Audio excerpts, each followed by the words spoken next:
একদিন ছোট্ট রাহাত তার দাদুর পুরনো ঘরে খেলছিল। হঠাৎ সে একটা ধুলো জমা লণ্ঠন খুঁজে পেল। কৌতূহলবশত লণ্ঠনটি মুছে দিতেই ধোঁয়ার ভেতর থেকে একটা ছোট্ট ভূত বেরিয়ে এলো।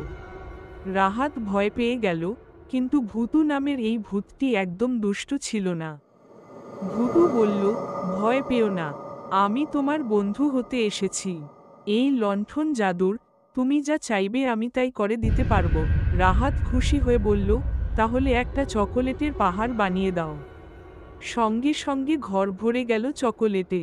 এরপর রাহাত বলল, এবার আমাকে উঠতে দাও। ভূতু এক ফু দিতেই রাহাত বাতাসে ভেসে উঠল। এভাবেই তারা দুজনে মিলে দারুণ মজা করতে লাগলো। তবে রাত গভীর হতে থাকলে দাদু ডাক দিলেন, রাহাত, কোথায় গেলে? ভূতু হেসে বলল, এখন আমাকে যেতে হবে, আবার দেখা হবে। রাহাত লণ্ঠন বন্ধ করতেই ভূতু মিলিয়ে গেল। সে বুঝল, সব ভূত ভয়ানক নয়, কিছু কিছু ভূত মজার বন্ধু হতে পারে।